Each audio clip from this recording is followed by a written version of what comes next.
बिस्मिल्लाहिर्रहमानिर्रहीम। अस्सलाम वालेकुम। बेटे आज हम चैप्टर नंबर 5+6 की डिस्कशन करेंगे फंगेट की। आज का जो हमारा मेन काम है वो इसकी डिस्कशन है चैप्टर 5 और 6 की। बहुत अच्छी तरह से इसको आपने देखना है, समझना है। पेपर पहले खुद सॉल्व करें, देन डिस्कशन सुने। बगैर पेपर सॉल्व किए डिस्कशन आप ना सुने।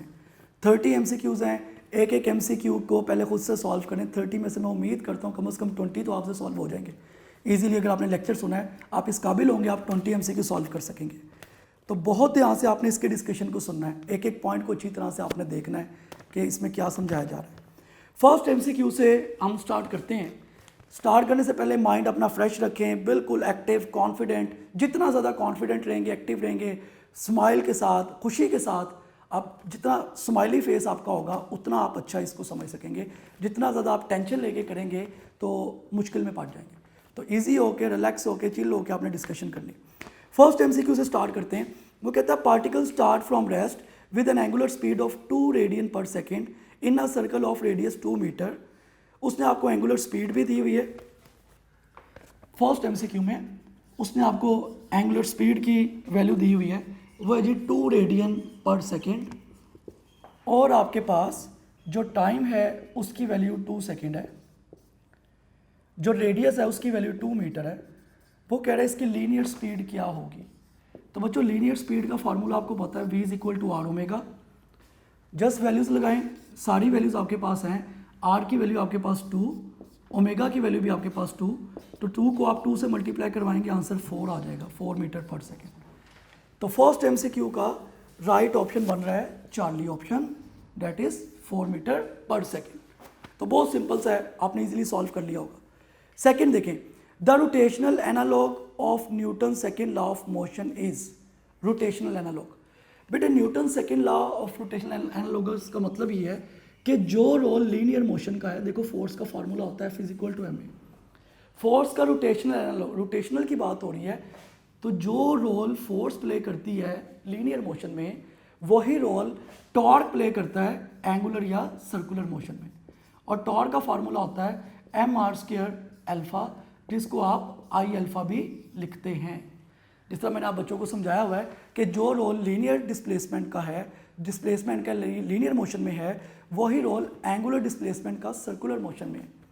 तो इस केस में जो राइट ऑप्शन है बच्चों वो अल्फा ऑप्शन है, कि जो रोल फोर्स प्ले करती है लीनियर मोशन में, वही टॉर्क प्ले करता है एंगुलर या सर्कुलर मोशन में। तो राइट ऑप्शन है इसका अल्फा mr²। तो सेकेंड MCQ का राइट ऑप्शन बना अल्फा ऑप्शन। थर्ड MCQ देखें, third is very important MCQ। इसमें आप बच्चों को फ्लो रेट के बारे में पूछा गया है कि फ्लो रेट क्या होगा। If velocity of a flux is 100 metre पर second and area of hole is. उसने आपको क्या क्या चीज़ें दी हुई हैं थर्ड MCQ में। उसने आपको वेलोसिटी की वैल्यू दी हुई है 100 मीटर पर सेकेंड, और एरिया उसने आपको दिया हुआ है 6 × 10⁻⁻4 मीटर स्क्वायर। जो कि आपने सेंटीमीटर को मीटर में कन्वर्ट किया तो ये वैल्यू आती है। वो आपको कह रहा है कि आप इसका वॉल्यूम फ्लो रेट लिखें, V/T की आपने वैल्यू, V/T का मतलब होता है फ्लो रेट, जिसको आप वॉल्यूम फ्लो रेट कहते हैं। ये आप बच्चों ने निकालना। तो सिंपल सी बात है, वॉल्यूम फ्लो रेट का फार्मूला होता है, यानी कि volume flow rate V/T = A × V। यहाँ पे V वॉल्यूम है, ये वाला V बेटे स्पीड है। तो जस्ट वैल्यूज़ लगाओ।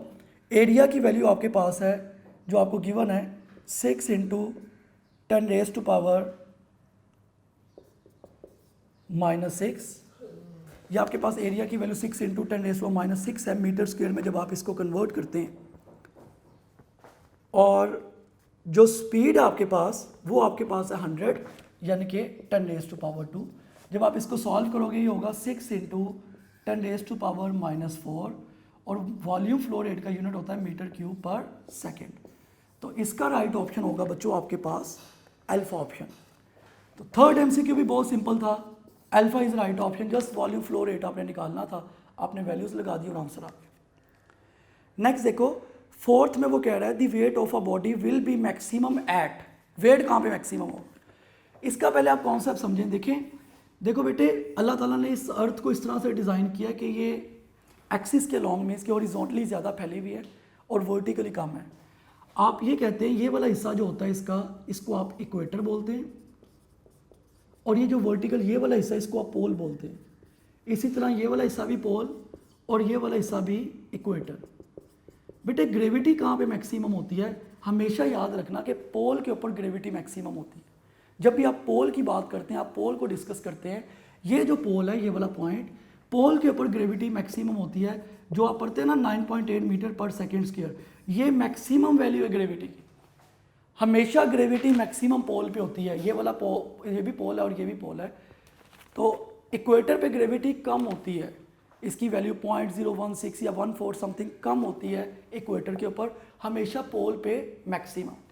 इसका मतलब मैं आपको थोड़ा सा और कॉन्सेप्ट समझाऊं कि अगर एक बॉडी इक्वेटर से पोल की तरफ जाएगी तो ग्रेविटी इंक्रीज होती जाएगी, अगर एक बॉडी पोल से इक्वेटर की तरफ आएगी तो ग्रेविटी डिक्रीज होती जाएगी। इसका मतलब ग्रेविटी मैक्सिमम जो है वो पोल के ऊपर है।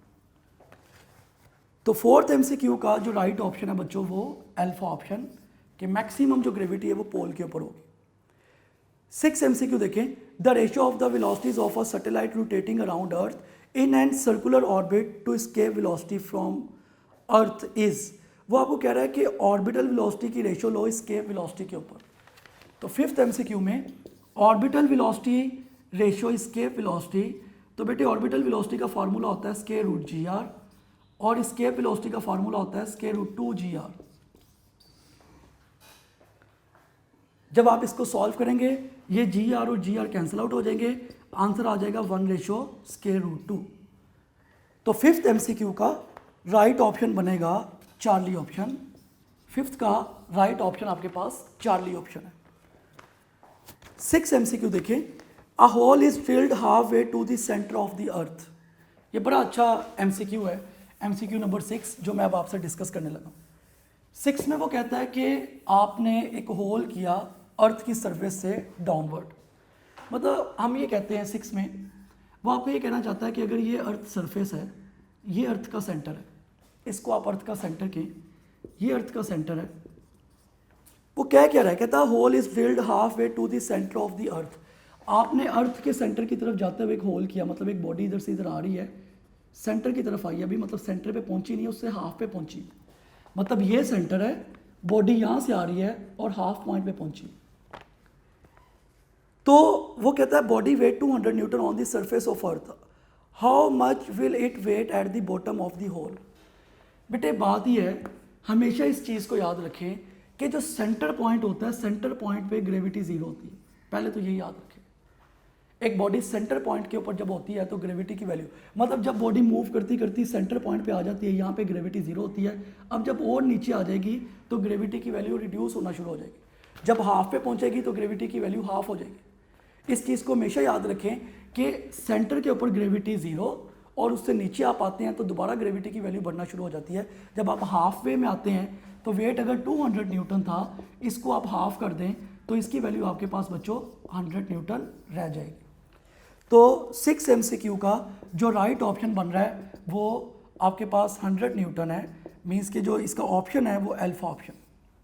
6 का अल्फा इज राइट ऑप्शन। चलते हैं 7th एमसीक्यू की तरफ। 7th बहुत सिंपल है, a satellite is orbiting the earth in a circular orbit of radius r, its period of revolution varies as. बेटे इस पे केपलर्स लॉ, 7th एमसीक्यू पे मैंने आपको केपलर्स लॉ पढ़ाया था, t square directly proportional to r³। आप इसको ऐसे भी लिख सकते हैं, t directly proportional to r⁻3/2। तो r⁻3/2 इज राइट ऑप्शन। इसका मतलब 7th एमसीक्यू का जो राइट ऑप्शन है वो चार्ली ऑप्शन है। 7th का राइट ऑप्शन चार्ली ऑप्शन। 8 देखें, अ टैंक, 8 में उसने आपको एक डाटा सारा दिया हुआ है। 8 में उसने आपको हाइट, कहता है tank containing water has an orifice in one vertical surface if the centre of orifice is 10 metre below the surface. देखिए आप एक टैंक बना लें, सपोज कर लें ये आपके पास, ये आप टैंक यूज़ कर रहे हैं, आपको पता है ये वाली हाइट h1 - h2 होती है हमेशा, और इसको आप वाटर से फिल कर लें, किससे भी कर लें, उसने आपको ये हाइट दी हुई है। तो सिंपली आपने फार्मूला लगाना है, v is equal to square root 2g h1 - h2।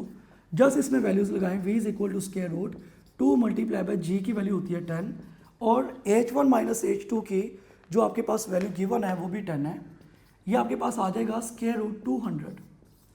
200 के स्क्वायर रूट को जब आप सॉल्व करेंगे तो आपके पास जो इसका राइट ऑप्शन आएगा, जब आप 200 को सॉल्व करते हैं तो ये आपके पास 14 मीटर पर सेकेंड।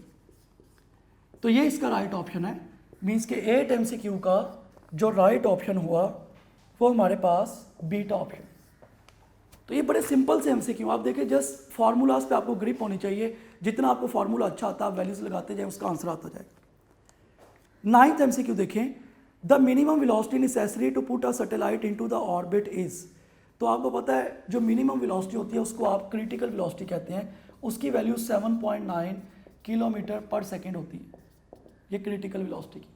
तो आप इसको किलोमीटर को अगर आप कन्वर्ट करते हैं 10⁻³ में, इसका चार्ली इज राइट ऑप्शन। 9 का आपके पास जो 9th MCQ है उसका चार्ली ऑप्शन सही ऑप्शन है। ये तो बहुत सिंपल सा है, जस्ट आप इसको लिख सकते हैं ना ऐसे 7.9 × 10⁻³ अगर पॉइंट को मैं पीछे ले आऊँ तो मैं 0.079 × 10⁻5 बना लूँ। नेक्स्ट देखें, if the distance between the satellite and centre of earth is 2r। 10 MCQ बहुत इंपॉर्टेंट है, पास पेपर्स के MCQ है 10 MCQ। If the distance between satellite and centre of earth is 2r, then orbital velocity of the satellite is. देखिए वो कह रहा है distance को आप 2r कर दें। 10th MCQ में आपको पता है ऑर्बिटल वेलोसिटी का फार्मूला होता है v = √gm/r।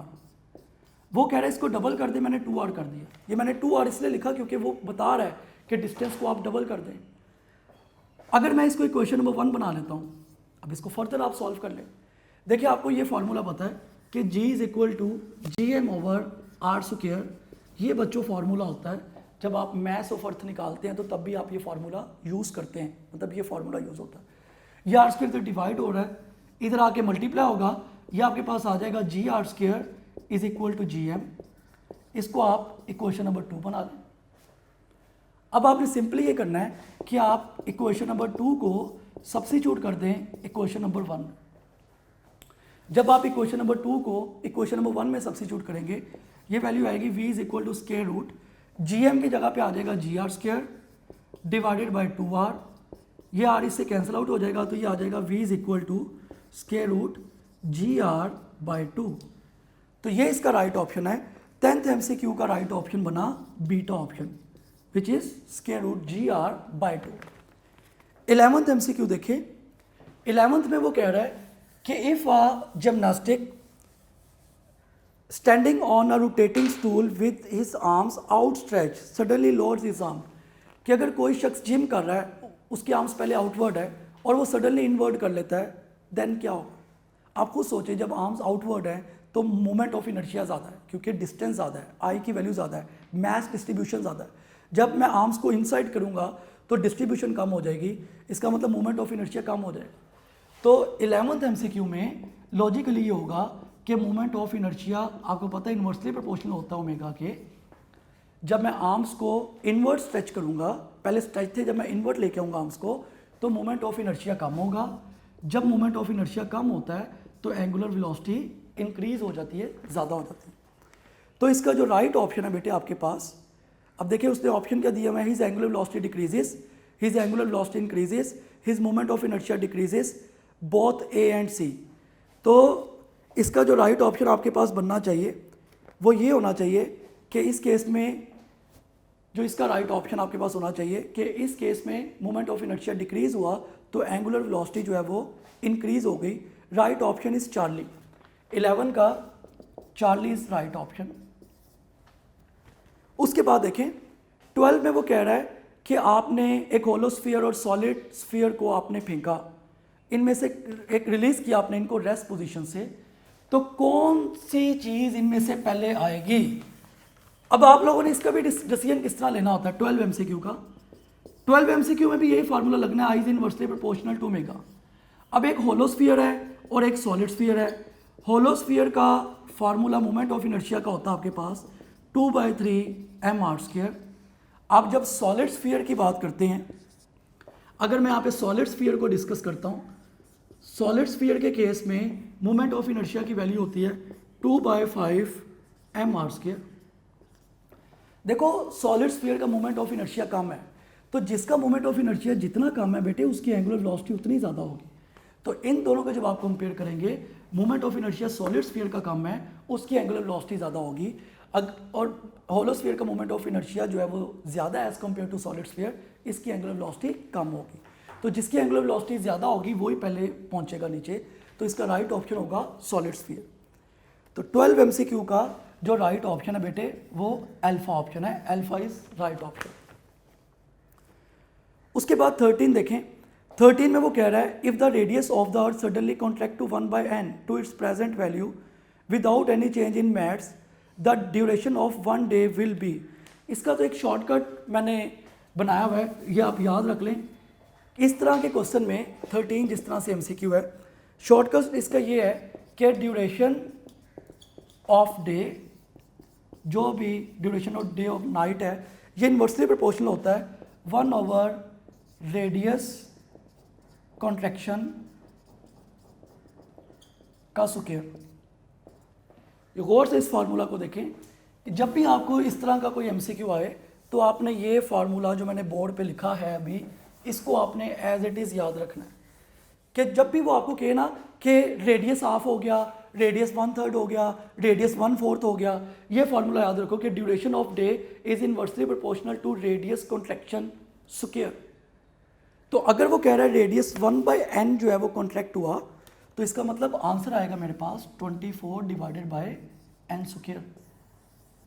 तो 24 को आप n स्क्वायर पर डिवाइड कर दें, सिंपल सा कॉन्सेप्ट है इसका, इसमें कोई टेंशन वाली बात नहीं। उसके बाद नेक्स्ट देखें, क्योंकि आप 24 आवर्स लेते हैं ना, एक पूरे दिन में आप 24 घंटे ले रहे हैं, तो नंबर ऑफ आवर्स को आप डिवाइड कर दें रेडियस कॉन्ट्रैक्शन के ऊपर, मतलब hours divided by radius of contraction का स्क्वायर। तो इसका जो राइट ऑप्शन बन रहा है 13 MCQ का, वो आपके पास बीटा ऑप्शन है। 14 देखें, 14 में वो कहता है if temperature rises the coefficient of viscosity of a liquid. बेटे 14 MCQ में क्या लॉजिक है, coefficient of viscosity is inversely proportional to temperature for liquid. ये लिक्विड की हम बात कर रहे हैं। आप किसी चीज़ को जितना हीट अप करते हैं, जितना गर्म करते जाते हैं, उसकी विस्कोसिटी उतनी कम होती जाती है। लिक्विड के केस में टेम्परेचर के बढ़ाने से विस्कोसिटी उतनी रिड्यूस होती जाती है, कम होती जाती है। तो जितना टेम्परेचर बढ़ाएंगे विस्कोसिटी उतनी रिड्यूस होती जाएगी, कम होती जाएगी। तो इसका राइट ऑप्शन है अल्फा ऑप्शन। मैं इसको मज़ीद एक्सप्लेन करता हूँ। 14 का अल्फा हो गया, लेकिन इसका और ज़रा कॉन्सेप्ट सुन लें। अगर यहाँ पे वो गैसेस की बात करता, अगर वो कहता फॉर गैसेस, यही MCQ वो गैसेस के लिए पूछता, गैसेस के केस में विस्कोसिटी टेम्परेचर के डायरेक्टली प्रोपोर्शनल होती है, क्योंकि गैसेस में डिफ्यूजन का कॉन्सेप्ट आप यूज़ करते हैं। तो गैसेस के केस में टेम्परेचर बढ़ाने से विस्कोसिटी कम नहीं होती, हमेशा ज़्यादा होती है, याद रखना। तो 14 का अल्फा ऑप्शन, यानी कि डिक्रीजेस, टेम्परेचर बढ़ाया तो विस्कोसिटी उसकी कम होना शुरू हो गई। 15 MCQ में उससे एक आपको डायग्राम बना के दी हुई है। 15 को डिस्कस करते हैं कि 15 में आपसे क्या पूछा जा रहा है।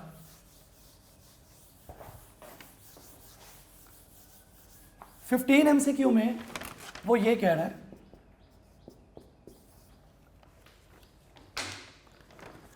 फिफ्टीन में उसने आपको एक डायग्राम बना के दी और इसमें आपके पास दो ये बॉल्स हैं जो उसने शो किए हैं इस डायग्राम में। कहता है 2 light balls are suspended as shown in figure when the stream of air passes through the space. कहता है अगर यहाँ से जो स्पेस है ये वाली, यहाँ से अगर एयर स्ट्रीम को आप पास करवाते हैं, यहाँ से अगर एयर स्ट्रीम पास होती है तो इन बॉल्स के ऊपर क्या इफेक्ट होगा। बेटे इस दोबारा सुन लें कि 2 बॉल्स हैं, यहाँ से अगर आप एयर स्ट्रीम को पास करते हैं, इन दोनों बॉल्स के ऊपर क्या इफेक्ट होगा। तो अगर यहाँ से एयर स्ट्रीम पास होगी, यहाँ पे आपने बर्नौलीज इक्वेशन लगानी है, where the pressure is high speed will be low. इसका मतलब जहाँ पे स्पीड हाई होती है वहाँ पे प्रेशर कम होता है, जहाँ पे स्पीड कम होती है वहाँ पे प्रेशर ज़्यादा होता है। जब इनके पास से स्पीडी आप हवा को, एयर को पास करेंगे, स्टीम को गुजारेंगे, जितनी ज़्यादा इनमें से आप एयर को पास करते हैं, स्पीड ज़्यादा होने की वजह से प्रेशर कम हो जाएगा। इन दोनों के दरमियान जब ये प्रेशर कम हो जाएगा तो ये दोनों एक दूसरे के क्लोज हो जाएंगे। इस तरह से आप कह रहे हैं, कैसे होगा, ये दोनों क्लोज आ जाएंगे। डिस्टेंस इनका रिड्यूस हो जाएगा स्पीड की वजह से। पहले देखो डिस्टेंस ज़्यादा था, अब डिस्टेंस कम। तो जहाँ पे भी स्पीड ज़्यादा होती है प्रेशर कम होता है, प्रेशर कम होने की वजह से पास आ जाती है बॉडी। जैसे अगर हमारे पास से बहुत स्पीड से ट्रेन गुजरे तो क्या ये डर है कि हम उसकी तरफ गिर जाएंगे? डेफिनेटली ये डर है। उसकी वजह क्या है? एग्जैक्टली ऐसे ही होगा कि जब मेरे पास से स्पीडी ट्रेन गुजरती है तो ट्रेन के और मेरे दरमियान में फ्लूइड है, डैट इज़ एयर। तो फ्लूइड के गुजरने की वजह से, फ्लूइड की वजह से स्पीड ज़्यादा होगी और ट्रेन के और मेरे दरमियान में जो प्रेशर है वो कम हो जाएगा। जब प्रेशर कम होगा तो ज़्यादा चांसेस है कि मैं उसकी तरफ गिर जाऊँ या मैं ट्रेन की तरफ फॉल ना करूँ। तो जहाँ पे भी स्पीड ज़्यादा होती है वहाँ पे प्रेशर कम हो जाता है। तो 15 MCQ का जो राइट ऑप्शन है वो आपके पास बेटे बीटा ऑप्शन होगा। 15 का राइट ऑप्शन बीटा। 16 MCQ देखिए, 16 में वो क्या पूछ रहा है या 16 में क्या कॉन्सेप्ट है? The rate of leak from a hole in a tank is. बेटे अगर एक टैंक है, मैंने पहले भी ये डिस्कस किया हुआ बच्चों से, अगर एक टैंक है, सपोज इसमें 3 ऑरिफिस हैं ए, बी और सी। ये एक टैंक है जो वाटर से फिल हुआ हुआ है। अगर एक टैंक को आपने वाटर से फिल कर दिया, जो ऑरिफिस जितना नीचे होगा, जितना ऑरिफिस नीचे होता है उससे निकलने वाली फ्लूइड की स्पीड ज़्यादा होती है। उसकी वजह क्या है? देखो ए के केस में स्पीड मैक्सिमम होगी। क्यों मैक्सिमम होगी? क्योंकि ए की हाइट यहाँ से यहाँ तक बनेगी h1 माइनस h2। अगर आप बी की बात करते हो तो बी की हाइट इतनी बन रही है h1 माइनस h2। इसकी बात करते हो तो इसकी हाइट इतनी होगी h1 माइनस h2। और हमें पता है कि स्पीड का फार्मूला होता है square root 2g h1 minus h2। मैं आपको ये बताना चाहता हूँ कि स्पीड h1 माइनस h2 का जो डिफरेंस है इसके स्क्वायर रूट के डायरेक्टली प्रोपोर्शनल होती है। तो याद रखना, किसी भी टैंक में जितना नीचे ऑरिफिस होगा उतनी फ्लूइड की स्पीड ज़्यादा होगी, जितना ऊपर ऑरिफिस होगा उतनी फ्लूइड की स्पीड कम होगी। तो इसका राइट ऑप्शन 16 का ऑप्शन बन रहा है beta option, more if situated near the bottom. कि बॉटम जितना ज़्यादा होगा, जाहिर सी बात है उतनी उसकी स्पीड ज़्यादा होगी। 17 देखिए, 2 small spheres of radii R and 2r, उसने 2 रेडियाई दिए हमें हैं, स्पीड सेम है। कहता है कि फोर्सेस की रेशो बताएं आप। तो फोर्सेस की रेशो 17 MCQ में आपको पता है इस पर ड्रैग फोर्स का फार्मूला लगना है। ड्रैग फोर्स होती है 6 पाई ईटा RV। स्पीड उसने सेम रखी। यहाँ से आप ये देख सकते हो कि F और R एक दूसरे के डायरेक्टली प्रोपोर्शनल होते हैं। अगर मैं रेशो लूँगा तो F1 over F2 is equal to R1 over R2। ये फार्मूला होगा ड्रैग फोर्स का। अगर आप इसकी वैल्यूज़ को सब्स्टिट्यूट करेंगे तो देखो F1 over F2 is equal to, पहला रेडियस आपके पास R था, दूसरा रेडियस 2R है। इसकी ना तरतीब का, सीक्वेंस का ख्याल बहुत ज़्यादा रखना है। अगर आप इसके सीक्वेंस का ख्याल नहीं रखेंगे तो MCQ गलत करेंगे। ये R से कैंसिल आउट हो जाएगा। इस केस में आंसर आ जाएगा 1:2। ये इसका राइट ऑप्शन 1:2 अल्फा ऑप्शन। तो 17 का जो राइट ऑप्शन बना वो अल्फा ऑप्शन। 18 देखें, सिंपल सा MCQ है। 18 में वो कह रहा है कि centre of mass of a uniform circular ring is Charlie option at the centre of the ring. क्योंकि किसी भी चीज़ का सेंटर ऑफ मास वहाँ पे होता है जहाँ पे वो बैलेंस होती है बॉडी सेंटर में। तो एक रिंग है अगर आपके पास, तो कोई भी अगर आप रिंग लेते हैं 18 में, जो भी रिंग होगी उसका सेंटर जो है वो दरमियान में होगा, centre of mass at the centre of the ring. Charlie option 18 का जो राइट ऑप्शन आपके पास वो चार्ली। 19 का देखें, a man 100 kg standing in an elevator, the force on the man when elevator is going up. वो आपको बता रहा है कि एलिवेटर अपवर्ड जा रहा है। इसका मतलब अगर एलिवेटर अपवर्ड जा रहा है तो एक ही फार्मूला जो आप यूज़ कर सकते हैं और कोई फार्मूला नहीं है। आपने क्या यूज़ करना है? T minus W is equal to MA, जो उसका जनरल फार्मूला होता है। अगर आप यहाँ से T की वैल्यू निकालोगे ये हो जाएगी W प्लस MA। इसका मतलब कि आप इसको सॉल्व करेंगे, W की जगह आप mg लिखें plus MA as it is आ जाएगा। इन दोनों में से कॉमन आएगा M। अगर आप M कॉमन लेते हैं तो अंदर रह जाएगा आपके पास G प्लस A। अगर आप इसको फर्दर सिंप्लीफाई करेंगे तो आपके पास क्या वैल्यू आएगी?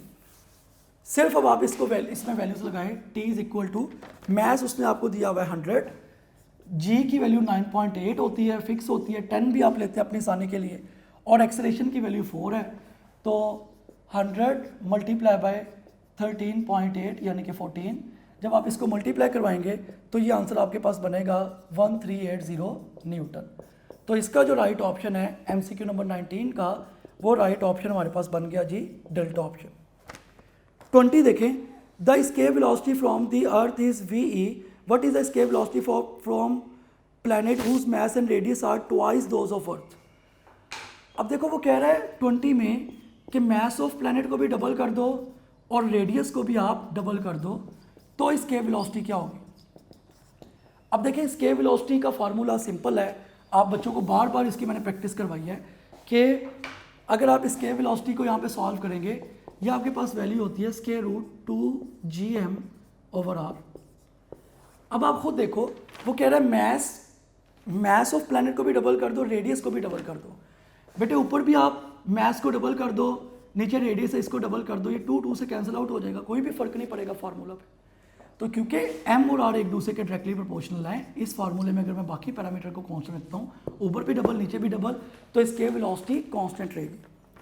तो राइट ऑप्शन 20 MCQ का राइट ऑप्शन आपके पास बन रहा है अल्फा ऑप्शन।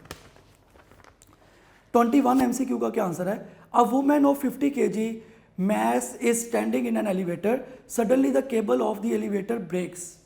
अब देखिए वो आपको क्लियरली बता रहा है कि केबल जो है वो ब्रेक होगी, एलिवेटर ब्रेक यानी कि आप जिस एलिवेटर में मूव कर रहे हैं वो एलिवेटर की स्ट्रिंग ब्रेक हो गई। तो वो जितना मर्जी अब MCQ को घुमा ले तो इसका आंसर कितना होगा 0 न्यूटन, इसको सॉल्व करने की ज़रूरत ही नहीं है। तो 21 का जो राइट ऑप्शन आपके पास वो अल्फा ऑप्शन होगा 0 न्यूटन। उसके बाद देखें 22 एक बहुत ही इंपॉर्टेंट MCQs में से एक MCQ है, मैं समझता हूँ कि सबसे ज़्यादा प्रोबेबिलिटी होती है 22 MCQ के आने की। कहता है drops of water each of radius 2 millimetre fall through air eight terminal velocity of 8 centimetre per second. कहता है एन ड्रॉप्स हैं वाटर के, वो एक वेलोसिटी से, मतलब वाटर के एन ड्रॉपलेट्स आ रहे हैं, उनकी एक स्पेसिफिक वेलोसिटी है उसने आपको दी हुई है 8 सेंटीमीटर पर सेकेंड। वो कहता है अगर ये कंबाइन होके एक ड्रॉपलेट बन जाए, मतलब मैं यहाँ पे कहता हूँ कि ऐसे डिफरेंट ड्रॉपलेट्स जो हैं वो आ रहे हैं नीचे, ऐसे डिफरेंट ड्रॉपलेट्स, कहते हैं कंबाइन होके एक ड्रॉपलेट, एक हैवी ड्रॉपलेट बन गया, हैवी ड्रॉपलेट एक बन गया क्योंकि मर्ज हो गए, कोलैप्स हो गए। पहले जो इनकी वेलोसिटी थी वो आपके पास है बेटे 8 सेंटीमीटर पर सेकेंड, जिस वेलोसिटी से एक सिंगल ड्रॉपलेट की बात करो। जब ये आपस में कंबाइन हो गए तो वेलोसिटी हो गई 32 centimetre per second. N droplets है, एन का मतलब इनफाइनाइट ड्रॉपलेट्स है, जितने मर्जी आप ले लें। पहले वेलोसिटी थी सिंगल की 8 सेंटीमीटर पर सेकेंड, उससे बड़े क्लियरली लिखा हुआ है कि एक सिंगल ड्रॉपलेट, पहले जो टर्मिनल वेलोसिटी थी वो 8 सेंटीमीटर थी, बाद में इन्होंने मिलकर एक हैवी ड्रॉपलेट बना दिया। आप एन की वैल्यू बताएं, एन की वैल्यू क्या हो। ये दोबारा MCQ सुन लें ताकि आप बच्चों को इसका कॉन्सेप्ट जो है वो क्लियर हो जाए। वो आपको कह रहा है कि एन ड्रॉपलेट्स आ रहे हैं, बहुत से ड्रॉपलेट्स हैं, एन का मतलब होता है नंबर ऑफ ड्रॉपलेट्स, वो ऊपर से आ रहे हैं, वेलोसिटी जो है ड्रॉपलेट्स की वो 8 सेंटीमीटर पर सेकेंड है। मैं स्टेटमेंट दोबारा पढ़ता हूँ, n drops of water each of radius 2 millimetre fall through air at a terminal velocity of 8 centimetre per second. N droplets आ रहे हैं, उनका रेडियस गिवन है, हर एक का रेडियस 2 सेंटीमीटर उसने आपको 2 मिलीमीटर दिया हुआ है, और एक की सिंगल की वेलोसिटी 8 सेंटीमीटर पर सेकेंड है। अब ये कंबाइन हो गए, इन्होंने एक बड़ा ड्रॉपलेट बना लिया कंबाइन होके। तो कहता आप कंबाइन जब हो गए हैं तो टर्मिनल वेलोसिटी हो गई है 32 मीटर पर सेकेंड एन ड्रॉपलेट्स की। एन के एन ड्रॉपलेट्स जुड़ गए, मिल गए, ये वेलोसिटी हो गई। एन की वैल्यू बताओ। इसका एक शॉर्टकट मैंने आपको अपने लेक्चर में भी लिखवाया हुआ है। शॉर्टकट में इसको आप किस तरह सॉल्व करते हैं या इस तरह के MCQ का सोल्यूशन किस तरह से होता है। देखिए इसका ये फार्मूला है, टर्मिनल वेलोसिटी, या ऐसे कह लें कि required terminal velocity is equal to n power 2/3 multiply by given terminal velocity, जो कि एक सिंगल ड्रॉपलेट की। जो आपने फाइंड आउट करनी होती है ऐसे केसेस में, फार्मूला होता है n power 2/3 multiply by given किसी एक ड्रॉपलेट की टर्मिनल वेलोसिटी। अब देखो आपके पास क्या वैल्यूज़ हैं, उसने आपको जो दी है टर्मिनल वेलोसिटी वो आपके पास ऐसे लिख लो VT, ये आपके पास 32 सेंटीमीटर पर सेकेंड है, n पावर 2/3 आएगा, और जो गिवन आपके पास टर्मिनल वेलोसिटी है वो उसने आपको 8 दी हुई। अब 8 इधर मल्टीप्लाई हो रहा है, इधर आके क्या हो जाएगा बेटा डिवाइड, ये हो जाएगा 32/8 is equal to n power 2/3। इसको सॉल्व करोगे आ जाएगा 4 is equal to n power 2/3। 4 को आप लिख सकते हैं 2 पावर 2 इज इक्वल टू, ये इधर लिखा हुआ है n पावर 2/3। लिख सकते हैं ना आप ऐसे। अगर मैं दोनों तरफ, मैं अगर इसको सॉल्व करने के लिए जो मेरे पास ये वैल्यू आ गई, ये 2 power 2 is equal to n power 2/3, या इसको आप ऐसे भी लिख लें 4 is equal to n power 2/3। अगर मैं इसका क्यूब रूट ले लेता हूँ दोनों तरफ, क्योंकि मैंने n की वैल्यू निकालनी। क्यूब रूट का मतलब यहाँ पे भी क्यूब लेंगे आप और यहाँ पे भी आप क्यूब लेंगे। इसका क्या फ़ायदा होगा, ये 3 पावर और ये 3 कैंसिल आउट हो जाएगा, 4 का क्यूब होता है 64, ये आपके पास आ जाएगा n स्क्वायर। चूँकि आपने n की वैल्यू निकालनी है, दोनों तरफ स्क्वायर रूट ले लो, यहाँ पे भी और यहाँ पे भी, तो n की वैल्यू आपके पास आ जाएगी बेटे 8। तो ये इसका राइट ऑप्शन होगा कि n कितने ड्रॉपलेट्स आपस में कंबाइन होकर ये वेलोसिटी दे रहे हैं। तो कितने ड्रॉपलेट्स से, शुरू में तो n ड्रॉपलेट्स आ रहे हैं, कितने कंबाइन हुए और ये वेलोसिटी, तो वो कितने ड्रॉपलेट कंबाइन हो गए, 8 ड्रॉपलेट्स। 8 ड्रॉपलेट्स कंबाइन होंगे तो ये वैल्यू आएगी आपके पास। तो इसका जो राइट ऑप्शन बन रहा है आपके पास वो डेल्टा ऑप्शन 22 का जो हमने भी सॉल्व किया है, डेल्टा इज राइट ऑप्शन। 23 देखें, 23 में वो आपसे क्या कह रहा है, ये 23 में आप लोगों ने क्या इसको सॉल्व करना है। 23 में वो कह रहा है an incompressible non viscous fluid flow steadily through a cylindrical pipe which has radius 2r at a point and radius r at other point. कहता है एक का रेडियस 2r है और एक का रेडियस r है और पॉइंट A की वेलोसिटी v है। मैं इसको 23 का मैं डाटा लिख रहा हूँ। 23 के डाटा में वो कहता है जो A पॉइंट है उसका रेडियस 2r है, A पॉइंट की वेलोसिटी आपके पास v है, जो पॉइंट B है उसका रेडियस आपके पास, पॉइंट B के लिए आप ऐसे लिख लें, यहाँ पे आप लिख लें पॉइंट A, यहाँ पे आप लिख लें पॉइंट B। पॉइंट B का जो रेडियस आपके पास वो r है। आप लोगों ने पॉइंट B की वेलोसिटी फाइंड आउट करनी है। इस पर सिंपली आप इक्वेशन ऑफ कॉन्टिन्यूटी लगा दें, वो आपके पास formula A1V1 is equal to A2V2, जो कि आपके पास जनरल फार्मूला होता है। जब आप इसको सॉल्व करेंगे तो ये इस तरह से आएगा V1 स्क्वायर। देखिए ना, आप इसको फर्दर इस तरह भी लिखते हैं क्योंकि A की जगह आता है पाई r square, pi r1 square multiply by V1, ये आएगा पाई r2 square multiply by V2, क्योंकि सर्कुलर पाथ के लिए पाई r स्क्वायर होता है, पाई पाई से कैंसिल आउट हो जाएगा। ये आपके पास आ जाएगा r1 square over r2 square is equal to V2 square V2 over V1। ये जस्ट फार्मूला लगा दें। वेलोसिटीज़ की आपने रेशियो लेनी है। देखें r1, अब तरतीब से आपने वैल्यूज लगानी है। r1 पहला रेडियस आपके पास कितना है 2r का स्क्वायर डिवाइडेड बाय दूसरा रेडियस आपके पास कितना है r। पहली वेलोसिटी आपके पास कितनी है v, दूसरी वेलोसिटी आपने निकालनी है और उसकी वैल्यू आपके पास कितनी है x। इसका मतलब जस्ट इसको सॉल्व कर लें, ऊपर आ जाएगा 4r स्क्वायर, नीचे लिखा हुआ है r square is equal to v by x। ये स्क्वायर और ये स्क्वायर कैंसिल आउट हो गए, v की वैल्यू आपके पास आ जाएगी 4x। तो ये इसका राइट ऑप्शन होगा। इस केस में राइट ऑप्शन है डेल्टा ऑप्शन। तो 23 का राइट ऑप्शन है डेल्टा ऑप्शन। 24 को अब हम देखते हैं, बाकी जो MCQs रह गए हैं। 24 में वो क्या कह रहा है, ये 24 का क्या आंसर है। 24 MCQ में उसने आपको एक लंबा डाटा दिया हुआ है। मैं इसका डायरेक्ट फार्मूला लिख रहा हूँ, P1 minus P2 is equal to half rho V2 square minus V1 square. ये फार्मूला आपने अप्लाई करना है। प्रेशर का आपने चेंज जब भी निकालना होता है, ये डायरेक्ट मैंने आपको फार्मूला लिखवाया हुआ है, इसमें वैल्यूज लगा दें। हाफ इंटू रो की आपके पास वैल्यू है 1.3, फाइनल वेलोसिटी आपके पास, फाइनल जो आपके पास वेलोसिटी गिवन है वो 120, इसका स्क्वायर आएगा। जो इनिशियल वेलोसिटी है वो आपके पास है जी 90, इसका स्क्वायर। इसको जब आप सॉल्व करते हैं तो प्रेशर का चेंज आपके पास आएगा 4095 पास्कल। यह आपने प्रेशर का चेंज निकाल लिया। अब आप लोगों ने इसके बाद जो है इसका दूसरा पार्ट भी सॉल्व करना है। वो कह रहा है कि आप बताएं कि फोर्स की वैल्यू क्या होगी। तो फोर्स को कैसे सॉल्व करते हैं, P is equal to F over A, ये फार्मूला है। फोर्स की अगर आपने वैल्यू निकालनी है तो P और A मल्टीप्लाई हो जाएंगे। अगर आपने सिंपली यहाँ पे फोर्स की वैल्यू निकालनी है तो ये होगा F is equal to P into A, just values इसमें सब्सिट्यूट करें, आंसर आ जाएगा। देखिए force is equal to P की वैल्यू है 4095, एरिया लेंथ इंटू विड्थ होता है, लेंथ है आपके पास 10, विड्थ है आपके पास 2, तो यहाँ से आपके पास फोर्स आ जाएगी वो 81900 न्यूटन आएगी फोर्स की वैल्यू। नेक्स्ट MCQ देखें, 25 MCQ मैंने भी आपको फ्लो रेट वाला सॉल्व करवाया। 25 MCQ में वो कहता है pipe of cross sectional area है, length L is attached to the main source, if length of the pipe is half then its flow rate will be. कहता है अगर लेंथ को हाफ कर दे तो फ्लो रेट क्या होगा। भाई बाकी सारी चीज़ें कांस्टेंट है तो फ्लो रेट कांस्टेंट रहेगा, उसकी वैल्यू 5 ही रहेगी, इसको सॉल्व करने की ज़रूरत नहीं है, ये आप देख के भी बता सकते हैं। तो 25 का राइट ऑप्शन होगा बीटा ऑप्शन। 26 देखें, a particle move in a circle of radius r, और आधी रेवोल्यूशन में वो डिस्टेंस और डिस्प्लेसमेंट पूछ रहा है। तो 26 में जब भी एक पार्टिकल सर्कुलर पाथ में मूव करता है, ये मैंने आपको MCQs में भी करवाया हुआ है, पूरी रेवोल्यूशन होती है तो डिस्टेंस 2 पाई आर होता, हाफ रेवोल्यूशन होती है तो डिस्टेंस जो है वो पाई आर के इक्वल होता है। और हाफ रेवोल्यूशन के केस में यहाँ से यहाँ तक डिस्प्लेसमेंट जब निकालते हैं वो आपके पास 2r के इक्वल होता है डिस्प्लेसमेंट। उसकी वजह यह है कि इस केस में डिस्प्लेसमेंट जो है वो डायमीटर के इक्वल होता है।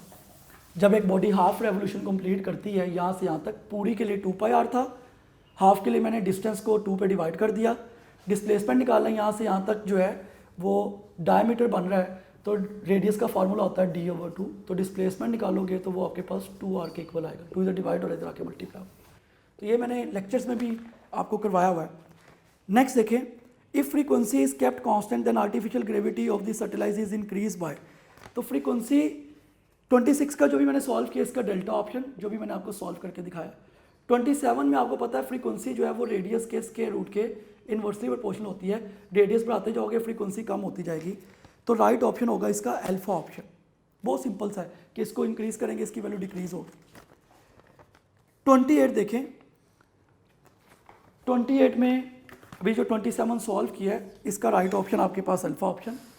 28 MCQ में 28 MCQ बहुत सिंपल है, वो आपको दे रहा है मोटर ऑपरेट है 20 रेवोल्यूशन पर second, what is the power. तो पावर का आपने ये फार्मूला लगाना है 28 में। पावर का फार्मूला रोटेशनल पावर का torque dot omega 20 into 2 pi into omega की वैल्यू 75, ये होगा 9.4 इंटू 10⁻³ तो ये रोटेशनल पावर है जो मैंने फार्मूला ऊपर लिखा। तो 28 का राइट ऑप्शन है डेल्टा ऑप्शन। 29 का राइट ऑप्शन, 29 में वो कह रहा है कि which graph represent the relation between mass and weight. तो मैस और वेट डायरेक्टली प्रोपोर्शनल होते हैं, W is equal to mg। तो आप कह सकते हैं कि W is directly proportional to m। तो डायरेक्टली प्रोपोर्शनल का हमेशा स्ट्रेट लाइन ग्राफ होता है, तो इसका राइट ऑप्शन होगा चार्ली, 29 का चार्ली ऑप्शन। और लास्ट MCQ वैसे ही एक सिंपल सी स्टेटमेंट है, उसको आप वैसे ही बता सकते हैं, हाफ m r² ओमेगा उसका आंसर होगा, क्योंकि डिस्क का moment of inertia half m r² होता है। तो 30 MCQ का जो राइट ऑप्शन आपके पास वो अल्फा ऑप्शन। बेटे ये आज की डिस्कशन थी जो कि मैंने एक एक MCQ आप बच्चों से डिस्कस किया, बोर्ड पे समझाया, उसका कॉन्सेप्ट डिस्कस किया, कॉन्सेप्ट शेयर किया। उम्मीद करता हूँ आप पास पेपर के MCQs खुद से भी सॉल्व करेंगे और जितनी प्रैक्टिस कर सकते हैं आप करेंगे, क्योंकि विदाउट प्रैक्टिस एंट्री टेस्ट कुछ भी नहीं है। आपने इसकी प्रैक्टिस करनी, जब प्रैक्टिस करेंगे आप परफेक्ट हो जाएंगे, और जितने आपके पास कम टाइम है उसमें आपको प्रैक्टिस ज़्यादा रिक्वायर्ड है। मैक्सिमम MCQ सॉल्व करें, खुशी से सॉल्व करें, खुश रहें। इंशाल्लाह ताला नेक्स्ट लेक्चर में आप बच्चों से मुलाकात होगी, तो तब तक अपना ख्याल रखें। अल्लाह हाफिज़।